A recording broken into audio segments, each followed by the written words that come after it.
नमस्कार विद्यार्थी मित्रांनो, आजच्या व्हिडिओमध्ये आपण उपयोजित इतिहास हा जो चॅप्टर आहे यावरचे महत्त्वाचे 2 मार्काचे 1 मार्काचे सर्व प्रश्न करणार आहोत. तर शेवटपर्यंत हा व्हिडिओ सोबत जोडून राहा. पहिला जो प्रश्न आहे तो आपण आज घेतोय तो आहे, जगातील सर्वात प्राचीन संग्रहालय या शहराचं उत्खनन करताना आपल्याला सापडलं. ते शहर कोणतं होतं? दिल्ली होतं का? नाही. हडप्पा नाही. कोलकाता नाही. ते होतं ऊर. तर तुम्हाला माहित असलं पाहिजे, जगातील सर्वात प्राचीन संग्रहालय ऊर या शहराचं उत्खनन करताना आपल्याला सापडलेलं आहे. दुसरा महत्वाचा प्रश्न आहे, भारताचं राष्ट्रीय अभिलेखागार कुठे आहे? तर ते नवी दिल्लीला आहे. त्यामुळं या ठिकाणी बाकीचे जे काही पर्याय असतील त्याचं आपल्याला काम नाही. त्यानंतर आहे पुढचा महत्वाचा प्रश्न, कुट्टियट्टम केरळमधील संस्कृत नाट्य परंपरा, रम्मम पश्चिम बंगालमधलं नृत्य दिलेलं आहे, रामलीला उत्तर भारतातलं सादरीकरण, कालबेलिया राजस्थानचं लोकसंगीत आणि लोकनृत्य. याच्यात पहिलं बरोबर आहे, तिसरंही बरोबर आहे आणि चौथंही बरोबर आहे. चुकतंय काय? तर रम्मम चुकतंय, कारण रम्मम हे पश्चिम बंगालमधलं नृत्य आहे असं हे दिलेलं चुकीचं आहे. कारण उत्तराखंड गढवाल भागामध्ये रम्मम नावाचं जे नृत्य आहे ते कुठे आहे? गढवाल उत्तराखंडमध्ये. आणि धार्मिक उत्सव त्यासाठी आणि विविध नाट्य तिथं होतात. हा गढवाल हिमालयाचा एक धार्मिक सण आहे आणि रूढी परंपरागत हा सण आहे. सोबतच अमूर्त सांस्कृतिक वारसा, ज्यात धार्मिक सणांचं प्रदर्शन रीतिरिवाजांच्या रंगभूमींचं स्वरूपात केलं जातं. आणि उत्तराखंड राज्याच्या चामोली जिल्ह्यामध्ये सलूर डुंगरा गावामध्ये हा सण फक्त त्याच ठिकाणी साजरा केला जातो. ओके, सो रम्मम नावाचं जे महत्वाचं आपल्याला इथे दिलेलं आहे नृत्य, हे चुकीचं आहे. हा एक धार्मिक उत्सव आहे. कुठचा? उत्तराखंड मधला. त्यानंतर उपयोजित इतिहास म्हणजे काय हे स्पष्ट करा, असा प्रश्न पेपरमध्ये येऊ शकतो आणि आलेला आहे. लास्ट इयरच तुम्हाला टिपालियामध्ये हा प्रश्न विचारलाय, उपयोजित इतिहास म्हणजे काय? तर एखादा विषय इतर क्षेत्रामध्ये लागू करणे व त्यातून निघणारे निष्कर्ष प्राप्त करणे म्हणजे उपयोजन करणे. कोणत्या क्षेत्रामध्ये तुम्ही एखादी गोष्ट लागू करू शकता का? जसं इतिहास तुम्ही तंत्रज्ञानात लागू करू शकता का? विज्ञानात लागू करू शकता का?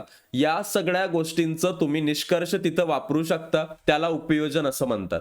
इतिहासाची उद्दिष्ट इतर विषयांना कशी लागू होतात त्याचे निष्कर्ष काढणं, त्यालाच आपण इतिहासाचं उपयोजन म्हणतो. आणि इतिहासाद्वारे भूतकाळातील घटनांसंबंधीचं जे काही ज्ञान आहे ते प्राप्त करणे, त्याचा उपयोग वर्तमानामध्ये आणि भविष्य काळात समाजाला कसा होईल, याचा उपयोग कसा होईल, उपयोगालाच आपण काय म्हणतो? उपयोजित इतिहास म्हणतो. इतिहासाचा वापर बाकी सर्व विषयांमध्ये कशा प्रकारे आपण करू शकतो त्या सर्व गोष्टीला उपयोजित इतिहास असं नाव दिलेलं आहे.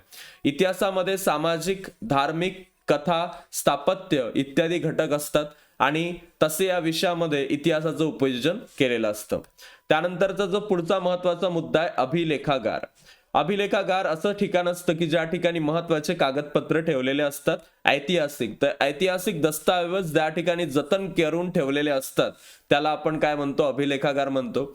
अभिलेखागारामध्ये महत्वाची जुनी कागदपत्र, दफ्तर, जुने चित्रपट, जागतिक कराराचे ऐवज इत्यादी गोष्टी जतन करून ठेवलेल्या असतात. अभिलेखागारामुळे मूळ कागदपत्रांचे संदर्भ सापडतात. तत्कालीन ऐतिहासिक घटनांचा अभ्यास करता येतो. तत्कालीन भाषा, लिपी याचा शोध घेता येतो. कालगणना करता येते. ऐतिहासिक वारसा पुढील पिढ्यांना हस्तांतरित करता येतो. तर या सगळ्या गोष्टी आपण कशामध्ये करू शकतो? कशात होतात? अभिलेखागारामध्ये. भारताचं दिल्ली येथे राष्ट्रीय अभिलेखागार आहे आणि आशिया खंडातलं हे सर्वात मोठं अभिलेखागार आहे. भारतातील प्रत्येक राज्याचे स्वतःचे स्वतंत्र अभिलेखागार आहे, ज्या ठिकाणी त्यांचे महत्वाचे ऐतिहासिक दस्तऐवज ठेवलेले असतात. त्यानंतर हा प्रश्न विचारलेला आहे आणि याही वेळेस हा प्रश्न येणार याची गॅरंटी आहे, सो याला आयएमपी करून ठेवा. सांस्कृतिक वारसा मूर्त आणि अमूर्त तुम्हाला विचारू शकतात. मूर्त म्हणजे आपण त्याला मृत, नॉन लिव्हिंग म्हणू शकतो आणि अमूर्त म्हणजे लिव्हिंग, जिवंत म्हणू शकतो. तर कोणकोणते आहे मूर्त? ज्या प्रकारात प्राचीन स्थळं, वास्तू, वस्तू, हस्तलिखित, शिल्प, चित्र इत्यादी गोष्टी येतात त्या सगळ्या काय आहेत? मूर्त सांस्कृतिक वारसा आहेत. आणि ज्याच्यामध्ये मौखिक परंपरा, पारंपरिक ज्ञान, सण समारंभ, कला सादरीकरणाच्या पद्धती, विशिष्ट पारंपरिक कौशल्य येतात, त्याला आपण अमूर्त सांस्कृतिक वारसा असं म्हणतो. आणि या सर्व गोष्टींबरोबरच तुम्हाला एक प्रश्न विचारला जाऊ शकतो, तंत्रज्ञानाचा इतिहास अभ्यासावा लागतो, याचं कारण काय? तर बघा, मानवाच्या उत्क्रांतीमध्ये दगडांची हत्यारं बनवण्यापासून ते कृषी उत्पादनाच्या विकासापर्यंत विज्ञान आणि त्यावर आधारित तंत्रज्ञानानं महत्त्वपूर्ण भूमिका बजावलेली आहे. तंत्रज्ञानाच्या मध्ये मानवानं आजकाल खूप जास्त प्रगती केली आहे. AI, machine learning, artificial intelligence. मानवाची जशी उत्क्रांती दगडापासून झाली, आज तो प्रत्येक क्षेत्रामध्ये तंत्रज्ञानाचा, टेक्नॉलॉजीचा वापर करतो. तर ही मोठी प्रगती आपल्याला मानवाच्या जळणघळणीमध्ये पाहायला मिळते. सोबतच त्यानंतरच्या काळात विज्ञानाच्या प्रगतीमुळे उत्पादन प्रक्रियांमध्ये यांत्रिकीकरण झालं. कृषी उत्पादन, वस्तू निर्माण आणि अभियांत्रिकी क्षेत्रामध्ये मोठे बदल घडले. या तांत्रिक बदलांचं कारण परंपरेची साखळी आणि विज्ञान व तंत्रज्ञान यातील परस्पर अवलंबित्व जे आहे हे समजण्यासाठी तंत्रज्ञानाचा इतिहास अभ्यास करणं आवश्यक आहे. त्यानंतर जागतिक वारशाच्या पदास पात्र ठरणारी स्थळं, परंपरा यांची युनेस्कोनं जाहीर केलेली यादी आहे. तर बघा, पूर्वजांनी निर्माण केलेल्या कलाकृती, परंपरा हा आपला सांस्कृतिक वारसा असून त्याविषयी आपल्या मनात आपुलकी असते. हा वारसा पुढील मानवी पिढ्यांच्या हितासाठी जपणं आणि त्याचं संवर्धन होणं गरजेचं आहे. काळाच्या ओघात हा ठेवा नामशेष होऊ नये आणि त्याचं जतन कसं करावं या दिशादर्शक तत्वाच्या आधाराने जागतिक वारशाच्या पदाला प्राप्त ठरणारी स्थळं व परंपरा यांची यादी युनेस्को या जागतिक संघटनेकडून जाहीर केली जाते. तर तुम्हाला जर विचारलं वारशाच्या पदास ठरणारी परंपरा याची यादी युनेस्कोद्वारे जाहीर केली जाते, याचं कारण का आहे तर कलाकृती, परंपरा, सांस्कृतिक वारसा याच्यातून आपुलकी लोकांमध्ये निर्माण होणं, मानवी पिढ्यांच्या हितासाठी त्या गोष्टी, वारसा जपून ठेवणं, त्याचं संवर्धन करणं, त्याच्यासाठी ते स्वतः पैसे खर्च करतात आणि नामशेष होणाऱ्या ज्या गोष्टी आहेत काळाच्या ओघात त्यांना जपून ठेवण्याची जबाबदारी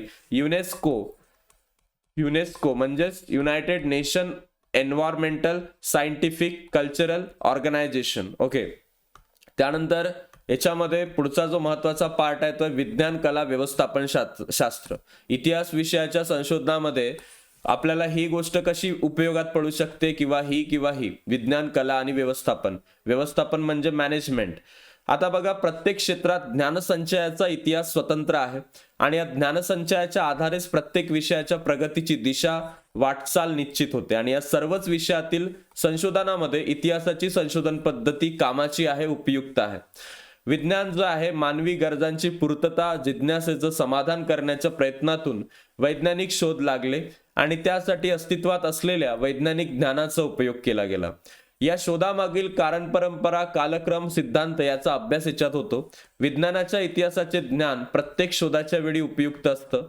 कला जर पाहिलं आपण तर कोणत्याही कलेचा विकास वैचारिक, भावनिक, सांस्कृतिक आणि परंपराच्या आधारेच व्यक्तिगत आपल्याला इथे दिसतो आणि या कलांचा अभ्यास करताना या सर्व परंपरांचा इतिहास समजून घ्यावा लागतो. संबंधित कलाकृती कशी साकार झाली, त्यामागे निर्मात्याची काय मानसिकता होती, प्रचलित कलाशैली कोणत्या होत्या आणि त्या सर्व इतिहासाचा अभ्यास याच्यात महत्वाचा ठरतो. कलेमध्ये पण व्यवस्थापनामध्ये संसाधनं, मनुष्यबळ, उत्पादनाच्या विविध प्रक्रिया, बाजार विक्रियामध्ये व्यवस्थापन शास्त्राची आवश्यकता असते. वेगवेगळ्या सामाजिक, आर्थिक संघटनाद्वारे हे व्यवहार चालू असतात. या सर्व व्यवहार व्यवस्थापनामध्ये सुधारणा करणे, त्याचा अभ्यास करणे, व्यवस्थापन सुलभ करणे, भूतकालीन यंत्रणांचा अभ्यास करणे ह्या आवश्यक गोष्टी आपल्याला व्यवस्थापन शास्त्रामध्ये इतिहासाच्या माध्यमातून दिसतात. सोबतच तुम्हाला हा प्रश्न विचारला जातो की उपयोजित इतिहासाचा वर्तमान काळाशी कसा सहसंबंध असतो. तर आजच्या काळामध्ये इतिहासाद्वारे भूतकाळातील घटना संबंधीचं ज्ञान प्राप्त होते आपल्याला आजच्या गोष्टीसोबत रिलेट केलं तर, आणि या ज्ञानाचा उपयोग वर्तमान आणि भविष्य काळात सर्व लोकांना कसा होईल याचा विचार उपयोजित इतिहासामध्ये केला जातो. उपयोजित इतिहासाचा वर्तमान काळाशी सहसंबंध आहे. भूतकाळातील घटनांच्या आधारावरच मानव वर्तमानकालीन वाटचाल निश्चित करतो. आपल्या पूर्वजांचं कर्तृत्व, त्याचा वारसा याबद्दल त्यांच्या मनात कुतूहल आणि आत्मीयता असते. या वारशाचा इतिहास, पूर्वजांनी निर्मिलेल्या कलाकृती, परंपरांचं ज्ञान उपयोजित इतिहासाच्या अभ्यासानं वर्तमानातील मानवाला मिळतं आणि उपयोजित इतिहासाच्या आधारेच ते सगळं अमूर्त मूर्त वारशाचं जतन आपल्याला करता येतं. उपयोजित इतिहासाद्वारे वर्तमानातील सामाजिक आव्हानावर उपाययोजना करता येते आणि सामाजिक उपयुक्ततेचे निर्णयही आपण घेऊ शकतो.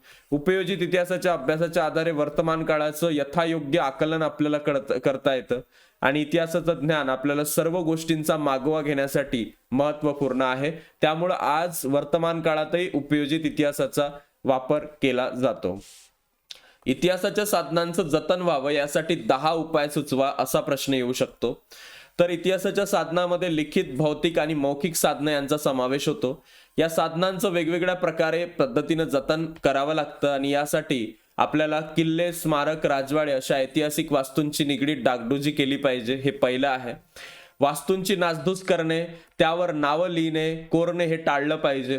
नाणी, हत्यारं, वस्तू जपून हाताळल्या पाहिजे. चोरी होणार नाही याची खात्री घेतली पाहिजे, कारण याची प्राइस मार्केटमध्ये जास्त असते, ते लोक विकतात. ओव्या, लोकगीतं, मौखिक साहित्य लिहून संकलित करून ठेवलं पाहिजे.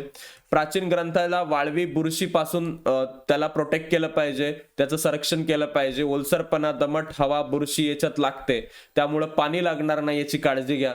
या सर्व साधनांच्या अनुभवी तज्ज्ञ मंडळीचे सल्ले हवे आहेत. ऐतिहासिक साधनांच्या जतनासाठी कडक कायदे असावे. या सर्व गोष्टी पटवून देण्यासाठी विविध उपक्रम हाती घेऊन समाजाचं प्रबोधन करावं लागतं आणि त्या माध्यमातूनच या गोष्टी काय आहेत, शक्य आहेत. तर हे सगळे प्रश्न आपण आज पाहिले. या प्रश्नांबरोबरच तुमचे काही प्रश्न असतील तर ते कमेंट बॉक्समध्ये तुम्ही नक्की टाका. आणि सोबतच एक महत्वाचा विषय म्हणजे बरेचसे विद्यार्थी आता रिव्हिजनसाठी इकडे तिकडे भटकत असतील, तर इकडे तिकडे न जाता तुम्ही तुमचे सगळे चॅप्टर्स रिवाइज करू शकता टॉपर्स बॅच मध्ये. याच्यामध्ये 999 रुपयामध्ये तुम्हाला सगळे विषय मिळतील आणि ज्या विषयांचा तुम्ही घर बसल्या जे आहे अभ्यास करू शकता. So thank you so much. भेटूया आता आपण पुढील व्हिडिओमध्ये. Bye all of you. Take care.